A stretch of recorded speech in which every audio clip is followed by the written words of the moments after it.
திண்டுக்கல் மாவட்டம் நத்தத்தில் ஸ்ரீ மாரியம்மன் கோயிலில் மாசி திருவிழா நடைபெற்றது. இதனையொட்டி காப்பு கட்டி விரதமிருந்து பல்லாயிரக்கணக்கான பக்தர்கள் ஊர்வலமாக பால்குடம் எடுத்து வந்தனர். பக்தர்கள் எடுத்து வந்த பால்குடத்தில் இருந்து அம்பாளுக்கு சிறப்பு அபிஷேகங்கள் செய்யப்பட்டது. இதில் ஏராளமான பக்தர்கள் கலந்து கொண்டு வழிபட்டனர். சேலம் மாவட்டம் மேட்டூரில் கட்டி முடிக்கப்பட்டு 4 ஆண்டுகள் ஆகியும் பயன்பாட்டிற்கு வராத நவீன எரிவாயு தகன மேடையால் வரிப்பணம் வீணடிக்கப்பட்டதாக பொதுமக்கள் குற்றம் சாட்டியுள்ளனர். பிஎன்பட்டி, புதுசாம்பள்ளி உள்ளிட்ட பகுதியைச் சேர்ந்த 17,000 மக்களின் பயன்பாட்டிற்காக 1.25 கோடி ரூபாய் மதிப்பீட்டில் கட்டப்பட்ட நவீன எரிவாயு தகன மேடை 4 ஆண்டுகளாக திறக்கப்படாமல் வீணாகி வருகிறது. இதனால் சடலங்களை 15 கிலோமீட்டர் தொலைவுக்கு எடுத்து செல்லும் அவலநிலை நீடிப்பதாக குற்றம் சாட்டும் பொதுமக்கள் மக்களின் வரிப்பணத்தை வீணடிக்காமல் உடனடியாக தகன எரிவாயு மேடையை திறக்க வேண்டும் என அரசுக்கு கோரிக்கை விடுத்துள்ளனர்.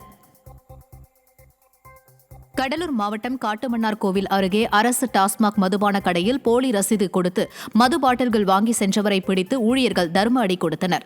தெற்கிருப்பு மேம்பாலம் பகுதியில் உள்ள டாஸ்மாக் கடைகளில் ஜிபே, பேடிஎம் மூலம் மதுபான விற்பனை நடைபெற்று வருகிறது. இந்த நிலையில் கூட்டத்தை பயன்படுத்தி 40 வயது மதிக்கத்தக்க ஒருவர் போலி ஏடிஎம் பில்லை காட்டி 2,000 ரூபாய்க்கு மது பாட்டில்கள் வாங்கி சென்றுள்ளார். அந்த பில் பெட்ரோல் பங்கில் பெட்ரோல் போட்ட பில் என்பது தெரியவந்ததை அடுத்து மது பாட்டில்கள் வாங்கி சென்றவரை ஊழியர்கள் விரட்டி சென்று பிடித்து தர்ம அடி கொடுத்தனர். வார விடுமுறையை கொண்டாட சேலம் மாவட்டம் ஏற்காட்டில் ஏராளமான சுற்றுலா பயணிகள் குவிந்தனர். விடுமுறை நாட்களை கொண்டாடி மகிழ தமிழகத்தின் பல்வேறு மாவட்டங்களில் இருந்து ஏற்காட்டிற்கு ஏராளமான சுற்றுலா பயணிகள் வருகை தந்தனர். சுற்றுலா பயணிகள் முக்கிய சுற்றுலா தலங்களான ஏற்காடு ஏரி, கரடி குகை உள்ளிட்ட பகுதிகளையும் இயற்கையின் அழகையும் கண்டு ரசித்தனர். மேலும் ஏற்காட்டில் நிலவும் குளிர்ச்சியான காலநிலையையும் சுற்றுலா பயணிகள் அனுபவித்தனர். திருவள்ளூர் மாவட்டம் திருத்தணி சுப்பிரமணிய சுவாமி திருக்கோயிலில் பக்தர்களுக்கு வழங்கப்படும் அன்னதானம் செய்யக்கூடிய இடம் சுகாதாரமற்ற நிலையில் இருப்பதாக குற்றச்சாட்டு எழுந்துள்ளது. திருத்தணி சுப்பிரமணிய சுவாமி திருக்கோவிலுக்கு வரும் பக்தர்களுக்கு இந்து சமய அறநிலையத்துறை சார்பில் அன்னதானம் வழங்கப்படுகிறது.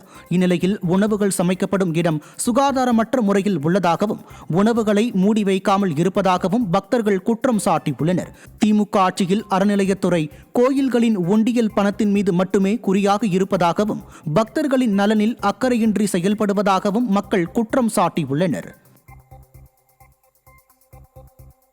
சென்னை எண்ணூரில் தொழிற்சாலைகளில் இருந்து வெளியேறும் ரசாயன புகையால் பொதுமக்கள் பல்வேறு நோய்களுக்கு ஆளாகி வருவதாக குற்றம் சாட்டியுள்ளனர். எண்ணூர் பகுதியில் உரம் தயாரிப்பு உள்ளிட்ட பல்வேறு தொழிற்சாலைகள் இயங்கி வருகிறது. இந்நிலையில் இந்த தொழிற்சாலைகளில் இருந்து வெளியேறும் ரசாயன நச்சு புகையால் நேரு நகர், காமராஜர் நகர் உள்ளிட்ட பல்வேறு பகுதி மக்கள் பல்வேறு நோய்களுக்கு ஆளாகி வருவதாக குற்றம் சாட்டியுள்ளனர். எனவே அரசு இதுகுறித்து உரிய நடவடிக்கை எடுக்க வேண்டும் என மக்கள் வலியுறுத்தியுள்ளனர். திமுக ஆட்சியில் மாசு கட்டுப்பாட்டு அதிகாரிகள் மக்கள் நலனில் அக்கறையின்றி செயல்படுவதாகவும் தொழிற்சாலைகளில் முறையாக ஆய்வு செய்யாமல் இருப்பதாகவும் குற்றம் சாட்டியுள்ளனர்.